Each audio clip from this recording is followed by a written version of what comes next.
So what's up, guys? Welcome back to another episode of Yank Your Crank TV. So this last year was my first year really being in a kayak, and I gotta tell you guys, I love kayak fishing, but I will say this, it definitely is a big transition coming from a bass boat to a kayak. It just is. It's not without its hurdles and obstacles, I promise you that. So guys, if you're going to fish in a kayak and you're coming from tournament big bass boats and you're going to a kayak, before you start doing this number, you might want to spend some time in a kayak, because I can tell you it is a humbling experience. I found out this last year. Kayak fishing is completely different. Now, I'm not going to go too much into that. Really what I'm wanting to talk about today is this box.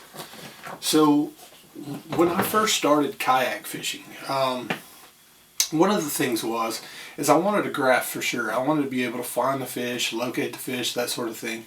And I went to my local kayak store and they showed me this little bitty tiny like 12-volt battery. They're like, oh yeah, this will work for you, you know. So of course I get my graph and I hook it up, and you know, I've got this little 12-volt, and it lasted about half of a day.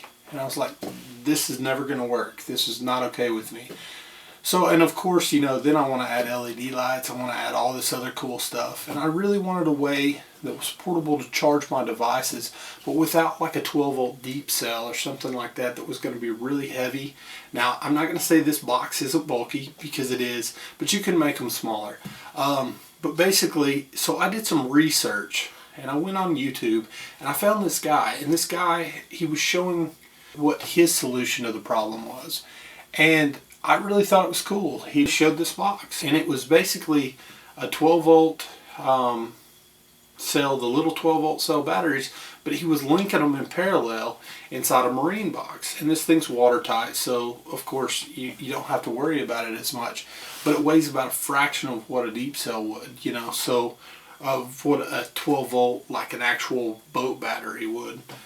But anyways, he showed this video, and I'll link that in the description below.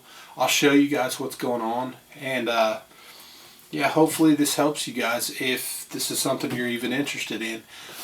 But I wanted to show this box off because I have had questions about it. I've had several people contact me, you know, that's a pretty cool box. It does a lot of things. What I did is I just upgraded some of the stuff that he had on it, and I'll show some of that to you right now. So let's take a look inside the box. Let's get started first taking a look inside the box.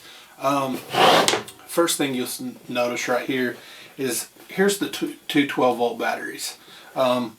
They basically, the way I've got it wired up, and I'll show you real fast, it's not hard to do. You just hook up your batteries. I say it's not hard to do, watch me mess it up. You hook up your batteries.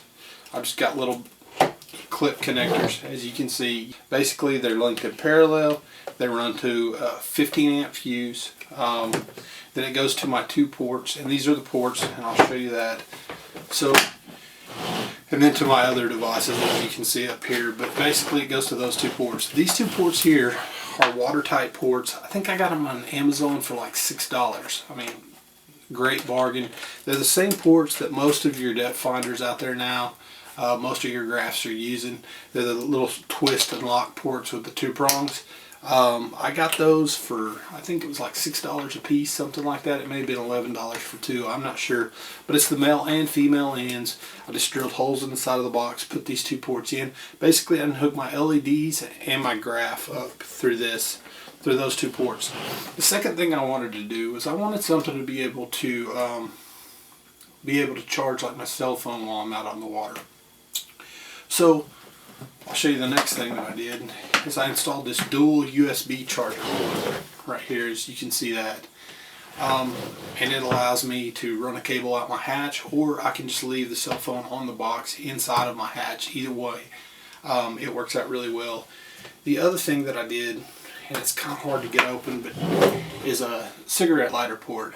And the reason I did that was I thought, you know, if I ever go night fishing or I want to run some lights off the side of the boat or something like that, great way to do it. So, and just spotlight anything that I ever needed, you know, I can use that takes a cigarette lighter adapter. So I put a switch up here, and the switch controls these LEDs. I wanted to be able to light up my hatch so I could see twisting into my porch early in the morning. This lights up my whole hatch. I don't have to worry about wearing a headlamp. I don't have to worry about that sort of thing. I wanted a convenience for this box. And so guys, the last and final thing that I'll show you here, right there, as you can see, that is my voltage meter, my voltage regulator. It basically tells me how much battery life I've got left, so I know if I need to charge it. Finally, let me show you this. This is the coolest thing of the whole entire box. It's pigtail.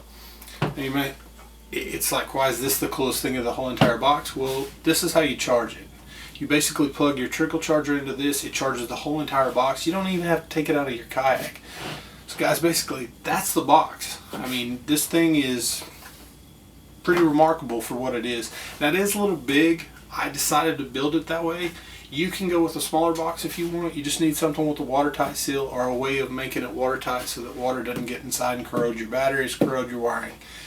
Anyhow, guys, that's it. So I hope this helps some of you guys. You know, especially you guys out there that are just not getting into kayaking, or guys that have already been doing it. Maybe this gives you some ideas of what you can do and that sort of thing.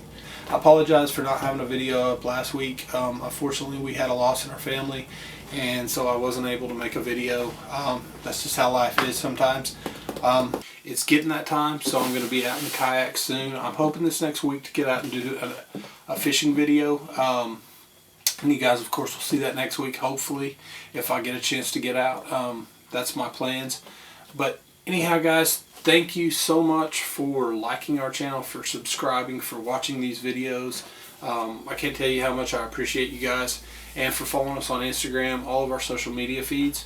So thank you again, guys, and until the next video.